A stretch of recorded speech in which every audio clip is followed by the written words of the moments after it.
So guys, ಇವತ್ತು ಇನ್ಸ್ಟಾಗ್ರಾಮಲ್ಲಿ ಫೋಟೋಸ್ನ ಹೇಗೆ ಆರ್ಚಿವ್ನಲ್ಲಿ ಇಡಬೇಕಂತ ತೋರಿಸ್ಕೊಡ್ತಿದ್ದೀನಿ. ಮೊದಲನೇದಾಗಿ ಇನ್ಸ್ಟಾಗ್ರಾಮ್ ಓಪನ್ ಮಾಡಿ, ನಿಮ್ಮ ಪೋಸ್ಟ್ ಮೇಲೆ ಕ್ಲಿಕ್ ಮಾಡಿ. ಇಲ್ಲಿ 3 ಡಾಟ್ಸ್ ಇದೆಯಲ್ಲ, ಇದ್ರ ಮೇಲೆ ಕ್ಲಿಕ್ ಮಾಡಬೇಕು. ಇದರ ಮೇಲೆ ಕ್ಲಿಕ್ ಮಾಡಿದರೆ ಇಲ್ಲಿ ಆರ್ಚಿವ್ ಅಂತ ತೋರಿಸುತ್ತೆ. ಆರ್ಚಿವ್ ಮೇಲೆ ಕ್ಲಿಕ್ ಮಾಡಿದರೆ ಆಟೋಮೆಟಿಕ್ ಆರ್ಚಿವಲ್ಲಿ ಕುಂದಿರುತ್ತೆ ಪೋಸ್ಟು. ಈಗ ಕಾಣಿಸೋದಿಲ್ಲ ಪೋಸ್ಟು.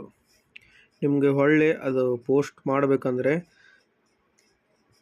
3 ಡಾಟ್ ಮೇಲೆ ಕ್ಲಿಕ್ ಮಾಡಿ ಆರ್ಚಿವ್ ಅಂತಿದೆಯಲ್ಲ, ಆರ್ಚಿವ್ ಮೇಲೆ ಕ್ಲಿಕ್ ಮಾಡಿಬಿಟ್ಟು ನೀವು ಯಾವುದಾದ್ರೂ ಸ್ಟೋರೀಸ್ ಅಥವಾ ಪೋಸ್ಟ್ ಯಾವಾಗ ಇದ್ದು ಅಂದರೆ ನೀವು ಇಲ್ಲಿ ಮೇಲ್ಗಡೆ ಸ್ಟೋರೀಸ್ ಆರ್ಚಿವ್ನಲ್ಲಿ ಇಟ್ಟಿದ್ದು ಬರುತ್ತೆ. ಇಲ್ಲಿ ಕ್ಲಿಕ್ ಮಾಡಿದರೆ ಪೋಸ್ಟ್ ಆರ್ಚಿವ್ ಅಂತ ಬರುತ್ತೆ. ಇದ್ರ ಮೇಲೆ ಕ್ಲಿಕ್ ಮಾಡಬೇಕು.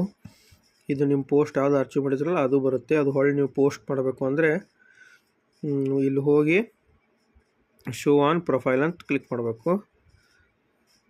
ಶೋ ಆನ್ ಪ್ರೊಫೈಲ್ ಅಂತ ಶೋ ಆನ್ ಪ್ರೊಫೈಲ್ ಅಂತ ಕ್ಲಿಕ್ ಮಾಡಿದರೆ ಸ್ಟೋರ್ ಆಗುತ್ತೆ. ಈಗ ಅದು ನಿಮ್ಮ ಪೋಸ್ಟಲ್ಲಿ ರಿಫ್ರೆಶ್ ಮಾಡಿದ್ರೆ ಬರುತ್ತೆ. ಒಂದು ಪೋಸ್ಟ್ ಅಂತ ಬಂದಿದೆಯಲ್ಲ, ಈಗ ನೋಡಿ ರಿಫ್ರೆಶ್ ಮಾಡ್ತೀನಿ.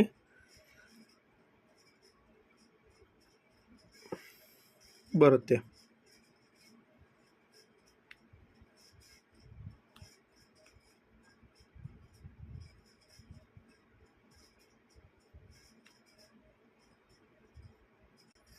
ನೋಡಿ, ರಿಫ್ರೆಶ್ ಮಾಡಿದ ಕೂಡಲೇ ನಿಮ್ಮ ಆರ್ಚಿವ್ ಮಾಡಿದ ಪೋಸ್ಟ್ ಒಳ್ಳೆ ನಿಮ್ಮ ಪ್ರೊಫೈಲಲ್ಲಿ ತೋರಿಸುತ್ತೆ. ಹೀಗೆ ನಾವು ಪೋಸ್ಟನ್ನು ಆರ್ಚಿವ್ ಮಾಡ್ಬೋದು, ಒಳ್ಳೆ ರೀಸ್ಟೋರು ಮಾಡ್ಬೋದು. ಇಂಥ ಇನ್ಸ್ಟಾಗ್ರಾಮ್ ಸೆಟ್ಟಿಂಗ್ಸ್ನ ತಿಳ್ಕೊಳ್ಳೋದಕ್ಕೆ ನನ್ನ ಯೂಟ್ಯೂಬ್ ಚಾನಲ್ ಸಬ್ಸ್ಕ್ರೈಬ್ ಮಾಡಿ. Thank you friends.